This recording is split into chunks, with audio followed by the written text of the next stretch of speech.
we've been around for 20 years. We've tried a number of things. We've had some moderate success in Germany, France, Spain, Russia, Italy, never in the UK, never in the US, never in the rest of the world. We've committed a lot of mistakes. I think we've covered them all. And we've gone down, we've fallen down a lot of times, and we've restarted again. I think we're really good at restarting and going back again, doing great things right from the start, as if it was the first time that we did them. So yeah, been writing, as I said, for 10 years in Pendulo Studios, being one of the 2 writers, let's say the main writer or something. But I also do other things. I've been writing a small platformer game this year, Pokemon-like augmented reality game too. Those 2 will be published like Q1 next year. A beautiful adventure game for Save the Children, only in Spanish. I don't know why they don't want to localize it into other languages, because you know, Save the Children is an international NGO, but the budget is only for one country, so they cannot, you know, like spend like, you know, $200 in localizing it for the language. I don't know why, but it's been a great experience, like telling children through a game, through an adventure game, that they have rights and how they should, you know, like fight for them. And it's been really tough speaking about, you know, how many kinds of abuse to children in a funny way. That's been really tough for me, but I've learned a lot. And it all went down to what Dave was saying some minutes ago, like keeping it really short. They are children, they're 8 years old. You're going to tell them about their rights, but they don't want to hear about their rights, they want to play. So it had to be really sharp and really, you know, not forcing the player to listen to dialogue. And finally, I'm writing a Telltale-like game called Blues and Bullets that will hopefully be recorded by Juanma in 1 month here in London. I think it's going to be a great game with you know, moral decisions and so. Okay, when I'm not writing, I also localize into Spanish, mostly adventure games because that's where I have my background. But also some other great games like Papers, Please. I don't know if you've heard about Ghost Will Be Watching. It's point-and-click interface, but it's not point-and-click mechanics. Shovel Knight, another great game, one of the best this year. I've never come to translate your games, Kevin. I would have loved to, but well, at least I translated something for me, which is okay, not the same. Okay, where did it all start for Pendulo Studios? 1994, in Spain, there was no industry of video games, and some weird guys in a garage, like you do, tried to make an adventure game just like the game that LucasArts was making. So they just did that, and the good thing is that they did it. It's not that they did it right.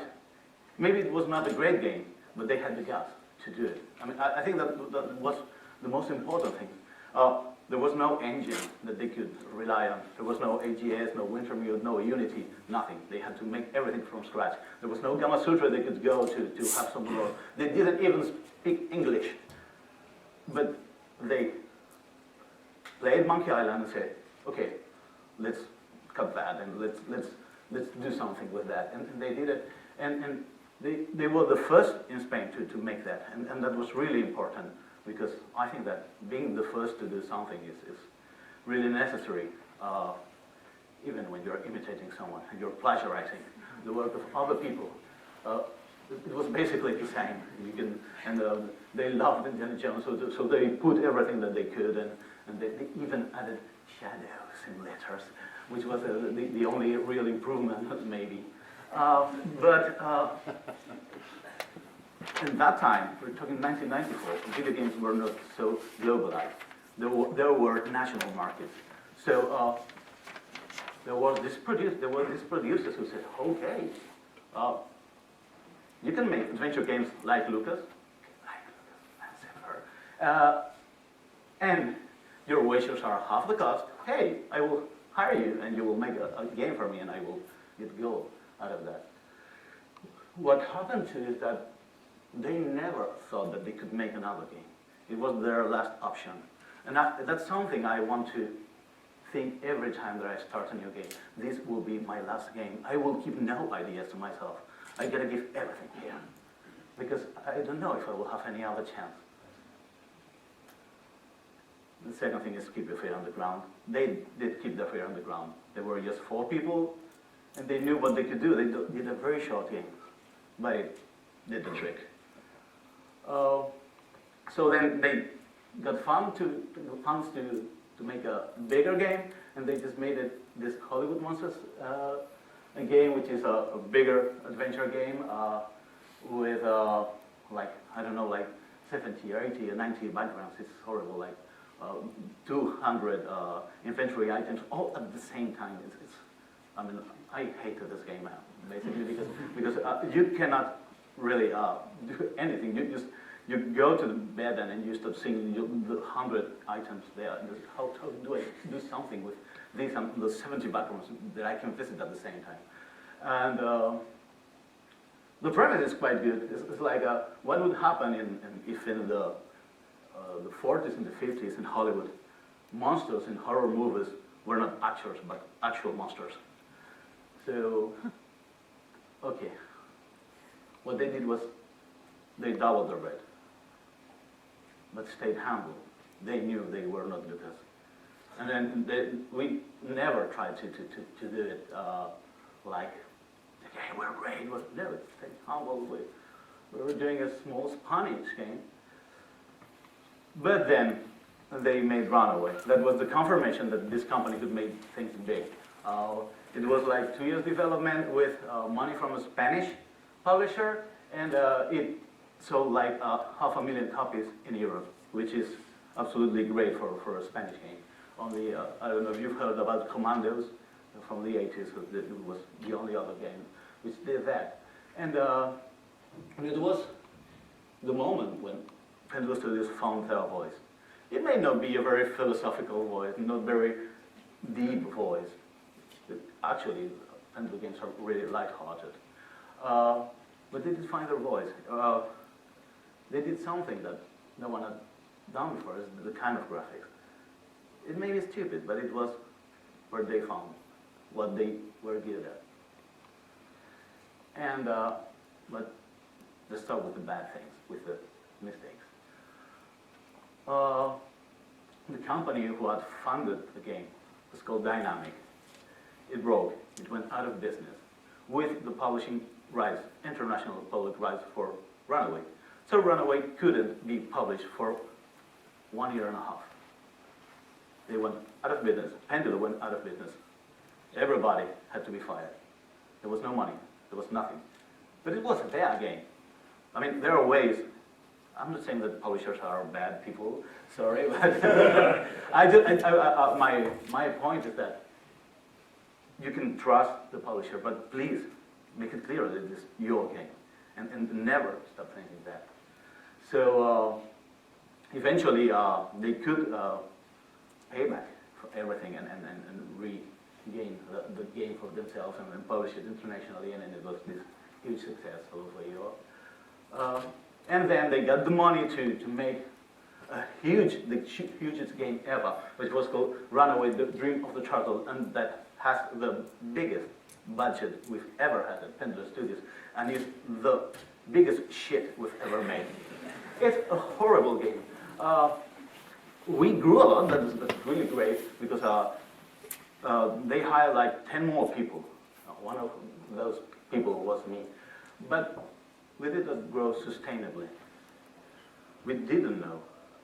We just had a lot of money and said, okay, what do we do with this? Let's do everything 4 times bigger and with a lot of people, and that was not sustainable. We didn't know what we would get from this game, and it's never been recouped. Of course, we found our voice, but we spoke too much, and that's my fault. And I should have seen Dave's speech like 10 years ago, because the first Runaway had like 60, okay, I got a problem with numbers. 6000, yeah, 4 zeros and a 6, okay? That's, and then the second runaway had exactly the double.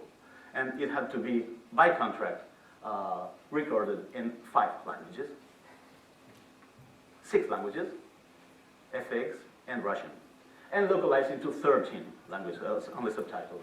So actually, during 1 year, everything that, all the sales went to pay the localization.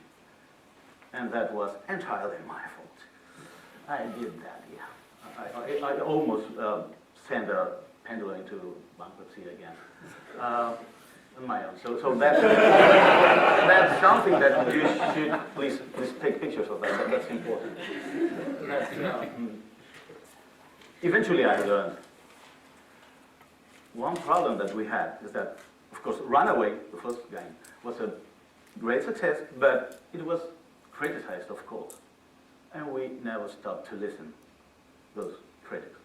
And for example, in the German here, besides Michael, in Germany, they even coined something called the runaway syndrome, which is when there's a container and you tell your avatar, go pick what's inside, and then she looks inside and says, hey, there's an apple. And then you go and you use the apple, and then you're blocked in some other puzzle, and you look all around, but you never look at the container again because you've looked before. And then you need a wrench, for example.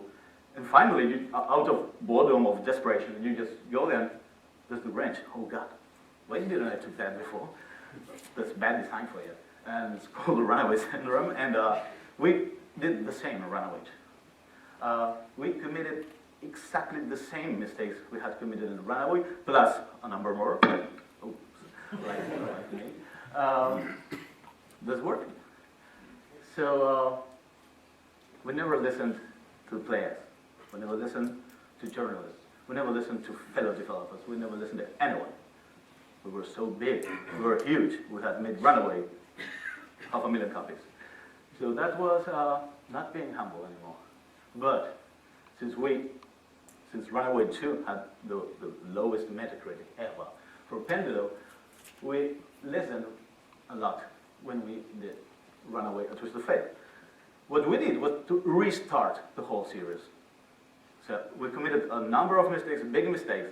Okay, a lot of people have told us that this is not the way, so we will not go there. We will go back again, and we'll start again. And we rethought everything. We started thinking why we were there, and what we could do to do good adventure games again. And it seems that we did, because Runaway has got the highest Metacritic score and the best reviews ever for a Pendulo game. And we're really happy with that, because it proves that if you listen to people, then you can be better than if you just listen to this godlike voice telling you that you can make games or something. Problem is that someone told us that Nintendo DS was great for adventure games. And Nintendo DS was great. At that moment, all our grannies were playing brain training. So someone said, hey, adventure games are great for grannies. Let's make adventure games on Nintendo DS. So we bought the cartridges. They were really expensive. We never got to recoup the cost of those cartridges, and it was we even changed the design of the game to match DS, and it never paid off. No, because the Nintendo DS bubble finished 1 month before we shipped Runaway 3. It was real fun. Then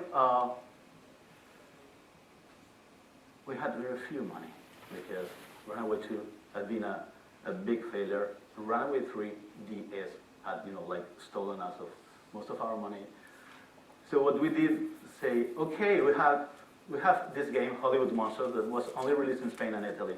What if we just make a remake of the game, and we can keep all the design, pre-production, and part of the right of the universe.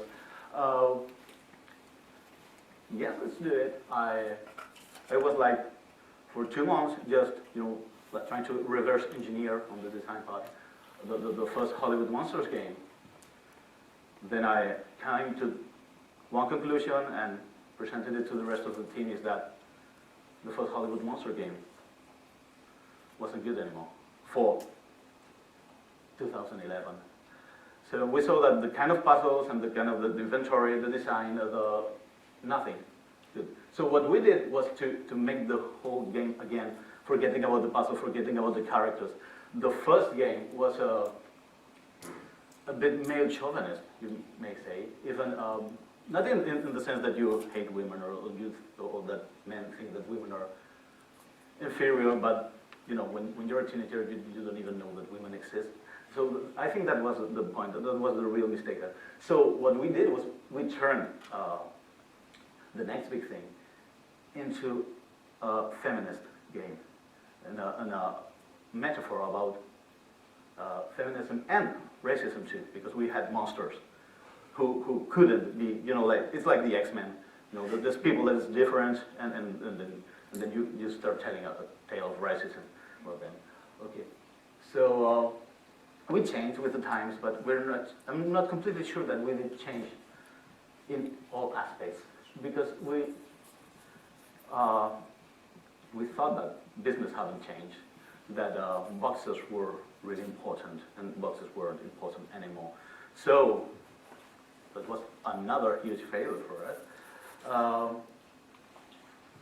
Then, at some point, I mean, and those of you who like adventure games here know it, Pendulo wasn't fashionable anymore, even in Europe. No one wanted to trust us. We had been writing comedy games, making humor games for 18 years maybe.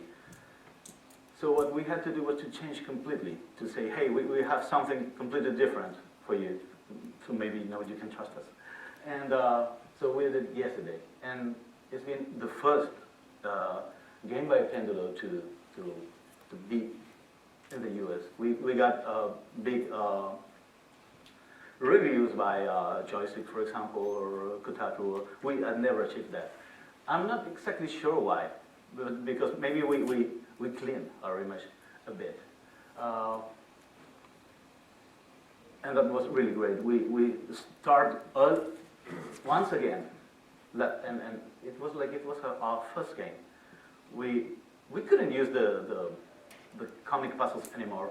You know, the rubber chicken and poly, that way of doing things couldn't be there yesterday. It was a thriller, a serious game with psychopaths and gore, a lot of gore, and even sex on it. So we had to do more serious puzzles, and we had to, you know, to like learn from other people, from you, for example, from a lot of people who were making serious games that we never had an idea how to do them. So it's pretty cool when you've been 20 years in the business, and then you gotta learn from the people who came just like 5 years ago, and actually they know more. It's great. We wanted to do a more casual gameplay because we wanted to go into tablets and mobile. But what we did to compensate was to have a hardcore storytelling. I'm not sure if what was good or what was bad about that. Maybe it was the hardcore storytelling was bad for iOS, and the casual gameplay was bad for core adventure gamers. But I'm completely sure that we did something right. And yes, we knew we had a voice. We changed our voice, a more mature voice, and it seemed that people liked it, but we didn't remember that it was our game. So we let the publisher do everything. We never spoke to the press. We never spoke with the players. We never spoke with the people who could help us. So at this point, the publisher, who had always trusted us, didn't trust us anymore. They had signed a contract with us, and they had the obligation to release our game, but they didn't want to. So you can imagine what happens then. They just ship the game. They tried to do things. They're nice people, and they're really great, but they don't believe in you anymore. So they don't do a good job, even if they try. we should have spoken out loud and say, okay, you don't want to do your job. You do not believe in me. I'll do that job. But we didn't, mainly because we didn't know it was necessary. So, and then we tried to, we went into crowdfunding, but it was a complete failure again because we hadn't made friends.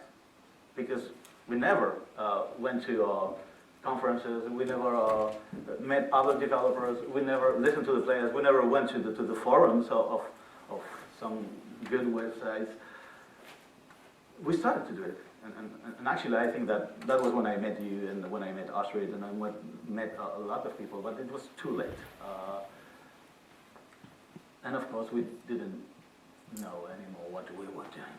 It was like every time we were doing a new game, we were failing and failing and failing and failing. Then we even made a hidden object game, which was a complete disaster.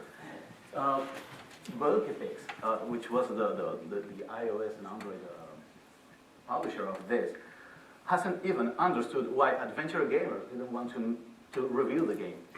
Hey man, that's not an adventure game. Yes, it's an adventure game. No, it's a hidden object game. It's a different kind of public completely. They never understood that. Nor did we, in a way.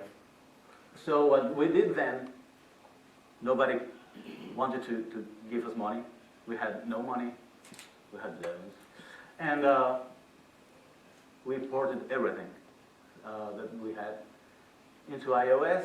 That we're not the first game developer company that does this. Revolution had to do the same when they couldn't make a new game. So, and the good news is that on iOS, yesterday and the next big thing have been big hits. At least moderate hits for us, like more.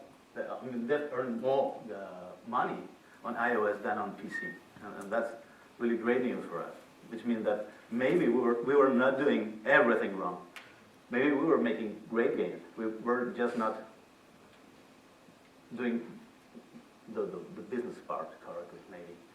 So and that's how Pendulo has survived for the last 2 years, because in 2 years, Pendulo hasn't been able to grab someone and say, hey, come with me, give me your money, and we'll make great games. But the nice part of this, if we've done something good, is that the Pendulo staff is a real beautiful bunch of people. Even when some of us haven't been able to stay in the team anymore, because when you're porting 6 games, you don't need a lot of writing, just the iOS description for the store or something. But we're still helping each other. I'm meeting the Pendulo guys every week. We have this Skype chat where we talk about stupid things and have. So that's been really great for our employees, for the founders of Pendulo Studios to say, okay, we haven't been really good at business, but we've been really good at being people, so being person. So I think that's definitely helped them in all this hell-like experience. So long thing short, that's not you, that's us. The first thing that we should have learned is that we don't know a thing. Because only when you don't know a thing about something, you can learn about that something. You've got to be an ignorant, you've got to know that. And the video game industry is changing every 3-6 months. You get something completely new that changes the environment, even if you're making adventure games. So you gotta listen to people. You gotta always keep changing and improving, and thinking if what you knew yesterday is valid. We've never remembered that our games were our games. Now we know. We learned how to make friends, hopefully, and I hope that I can make some more friends here today. Listen to these friends, and finally, the only thing that we've done right has been trying once and again, because you will only be out of business when you decide that you are out of business, because basically now, thanks to all the engines, thanks to digital distribution, everybody, anyone can make a game if he's got the guts and the talent. So that should be all, but that's my last slide, so which proves that, well, maybe we can restart again. So hopefully in 1 year we will have a new game for you, and hopefully we will have learned a lot of lessons to make a more beautiful, much brighter, better game to keep you enjoying adventure games just one more time and not dying. So that's all.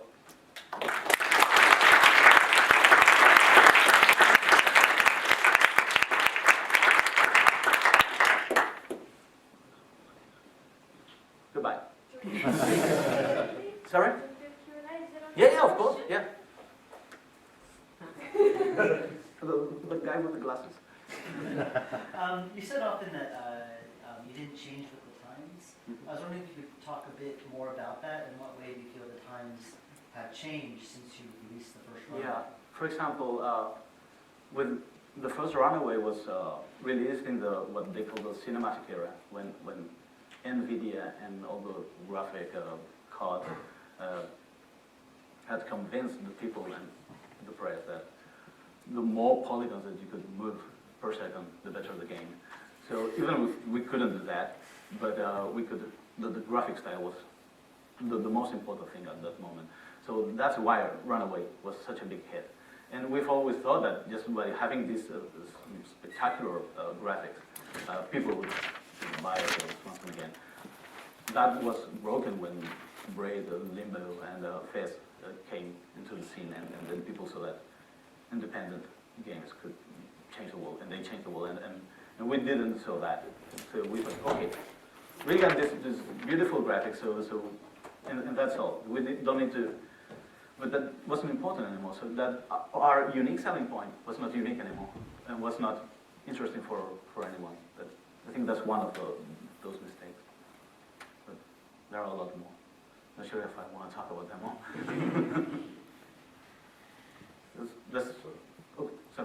Sorry. I'm done. Okay, you spent the 20 years of ups and downs, but if the firm hadn't had the 20 years of ups and downs, do you think they would be working with Siberia's likewise now, or does having the history actually put them in the position they can do that regardless of the mistakes that have been made?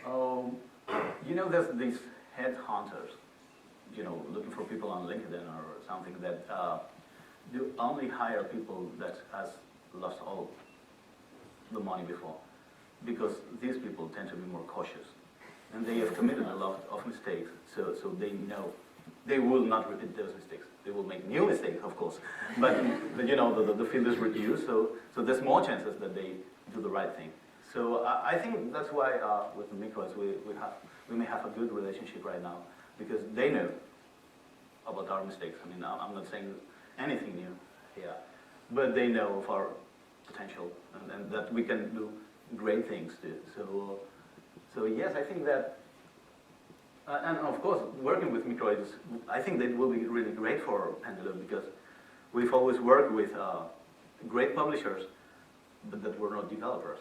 Now we're working with an adventure game developer, so they can help us, and we can understand each other better. And I think that will be definitely important to make a really great game. I've started working on it like 3 weeks ago, and I'm just completely, you know, wow, I want to tell you everything about that game because it's awesome. But I just can't, I'm sorry. There's nothing interesting to say, actually, yet.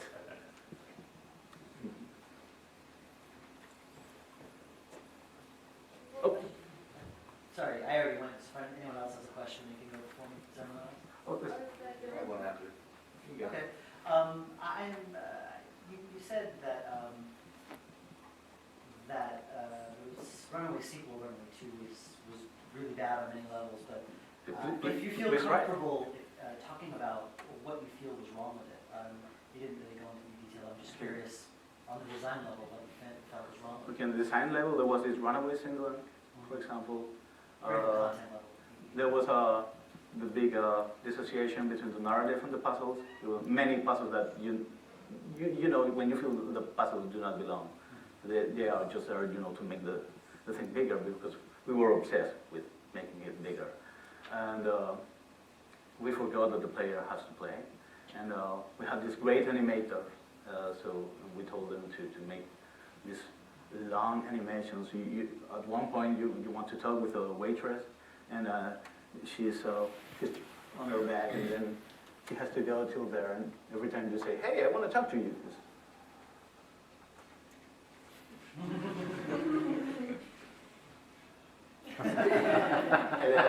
and then it's like 10 seconds waiting.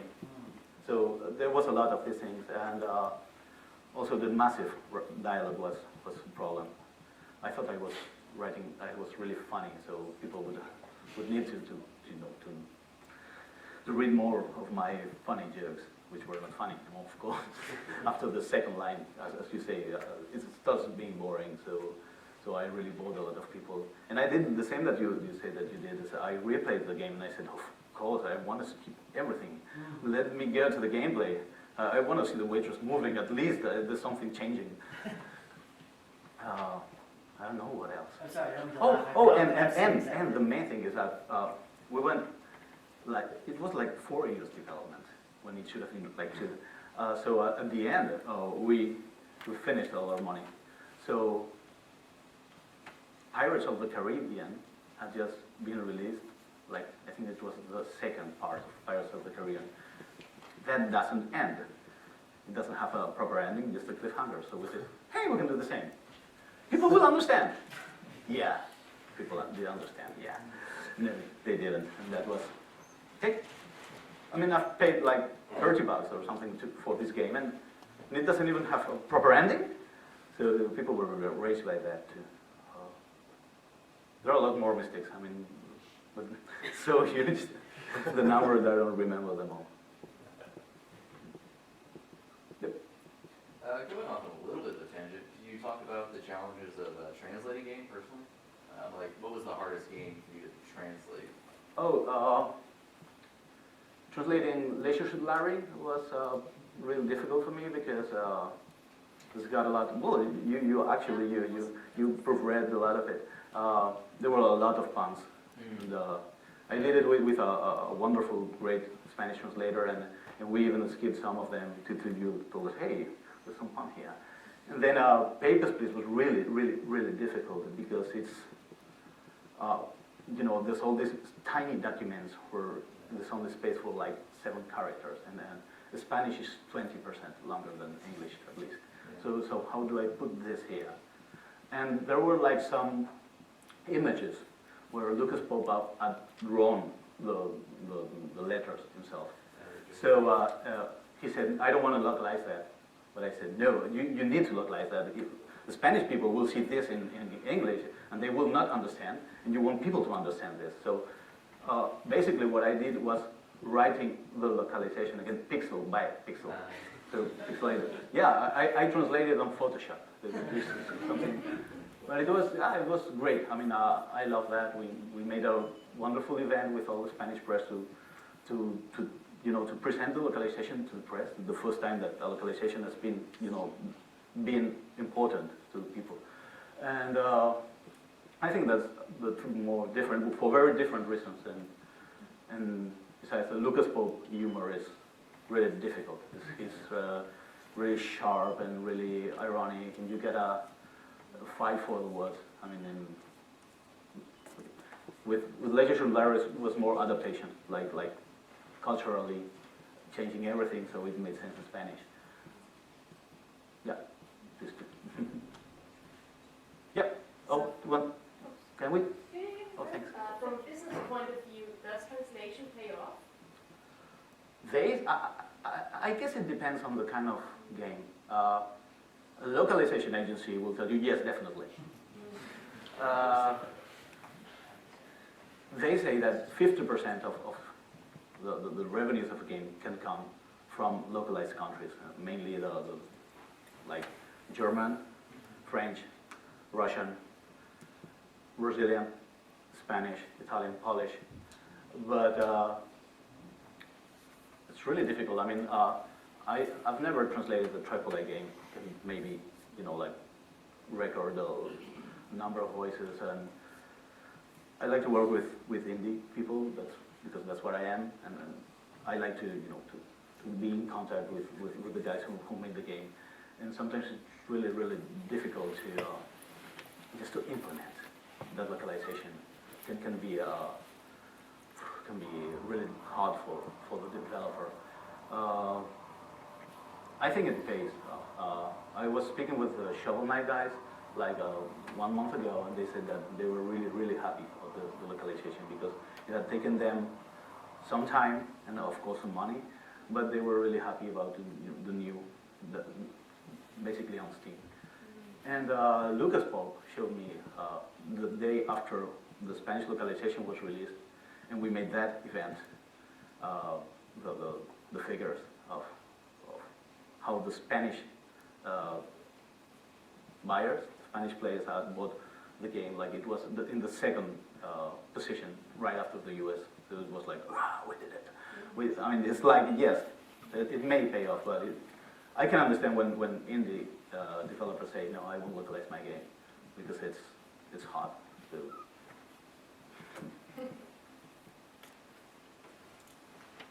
Oh. Hello. Hello. I just have a question now. Just came to my head. I don't think we've ever spoken about it. How protective are you of your text when you get into recording? I mean, are you open to any? Yeah, sure. How it goes because it just doesn't flow, doesn't go, or it's just like it's written, it just has to stay like that. The first game that I was into, Runaway, I was really protected. And then I saw the wonderful job that ADs and actors can do. So, for example, right now, I never ask for samples of voices for a casting. I prefer to spend 4, 5, 6 hours talking to the AD while we play the game. So he or she understands the spirit of the game, and then she knows her actor. She's much better than me at judging, even if it's in English. I mean, I cannot judge interpretation in English as I would in Spanish. So usually I leave a lot of freedom, only for voice recording, of course, but for translations too. The French translator of Runaways, well, everything, all Pendulo, is so good that after he finishes his French translation, I read it all and then I change the original Spanish. It happens to me all the time because he's really good. So now I'm working with him as a localizer too. That's why I'm localizing actually, because I saw that a good translator is an offer and is a good writer, so I want to learn from them too. I think that a certain amount of freedom has to be there. Just don't mess with the gameplay, please. So please understand the bolts and nuts of the game, and then you have complete freedom to change and to add flavors, subtextures. I think that we will not have many problems with losing it. Yep.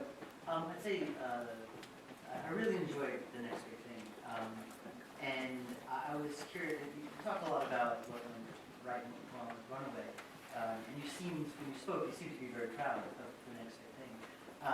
Could you talk more about what you feel you did right, or what might have gone wrong, and what the reaction to that game was? We still don't understand. Just 2 days ago, I was talking with Ramon, who's the creative director at Pendulo. What we did wrong? I mean, it's a great game. We still believe it's a great game. I mean, we know what we did wrong with many games, even with yesterday that we are proud of too. But we think that it was just that it didn't belong to the moment. That maybe some years before or some years later it could have done better. And the iPad version is, like proving that it's not so bad a game. I'm not really sure what we did wrong on the creative design. It's got a stupid story, but it wasn't the point. I mean, we did want a stupid story. We wanted to concentrate on the dialogues and on the character creation. I actually spent a lot of time just creating the female character because that was the core of the unique thing, that having this sunny character, and then when she was compared to Guybrush, she could be engaged to Guybrush Threepwood. I said yes, I did it. Yeah, no money in any case. I'm not sure about that. I will need to think, and if I come with an answer, I'll tell you, of course.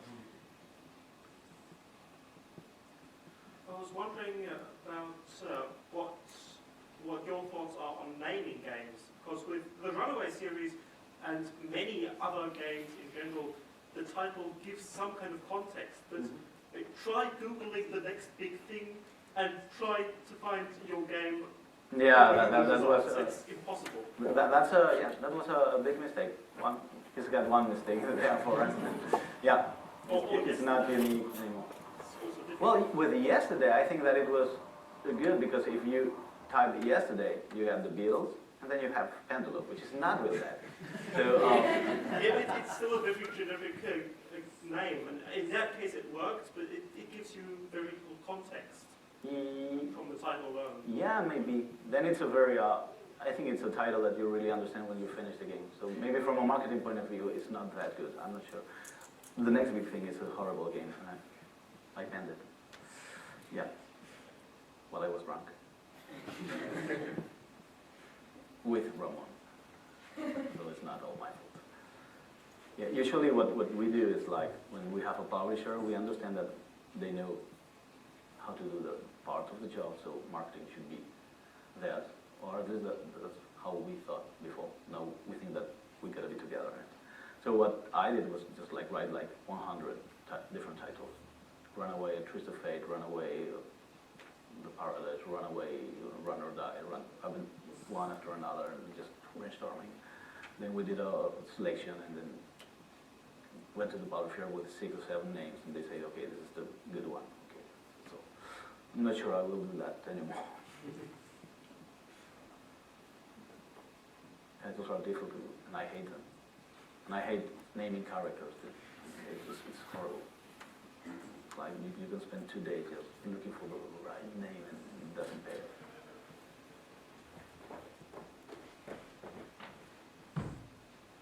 Okay. We're done? Anyone last question? Okay. You mentioned your talk about obviously moving the game onto like iOS and Android and things. You said there's obviously a bit of challenge between more kind of casual and more hardcore gamers, gamers or adventurers out there. But I was just wondering in terms of your new project, what's your plan in terms of? I'm assuming that you probably want to go for both platforms anyway. But are you focusing on one in an area, or are you just trying to? Now I think that adventure games are back in the saddle, let's say. We're living a kind of renaissance on PC too. So I think we'll try to balance everything. I'm not allowed to say which platforms we will cover, but we wanted to have everything in mind and to try not to forget PC, which we did yesterday maybe. And we prioritize iOS, and that may be a mistake too, but now in the long run it's been really good because with iOS we have a much better publishing deal than on PC. So that means that we're getting more money than if we had prioritized PC. Yeah, but I know, he's asking some questions. He said something interesting. Do you attribute anything to the success in iOS? Did you market it heavily, or did you push for it to get featured, or is there anything you can attribute to why it's done so well in iOS but not on any other platform? I'm not really sure about how iOS works now. I knew how it worked like a couple of years, but it keeps changing all the time, and you never know the rules. I mean, they have the rules. I mean, the point in iOS is getting featured by Apple. That's the only thing that that can help your game. When we released yesterday, we were selling like, let's say, 10 each month. And then 1 month it was like 80. Well, what's happened? And then we went and it turned out that 60 of those, or 70 of those 80 were from Germany. That was just because the German App Store had featured us during a whole week. So and we went to Bulkypix and said, hey, congratulations. I said, well, what? You got yesterday feature on the German App Store. And they said, oh, we did. So it's kind of a raffle. You never know. I mean, you never knew that. When I see it on Twitter. Someone talked about that. Yeah, I mean, it's really, I don't know how they work, and I guess you can do things. Now, I think that they have national features to, for all the Spanish people, you can have only the Spanish developers there right now. I don't know if in other countries it happens. And it's quite good, unless you're in Spain, because we don't buy games in Spain, which is pirates. We're really good at that, football, food, and pirating games. I have no idea. And when it comes to Android, it's just a jungle. Just doing the dirtiest trick, and then you will nail it.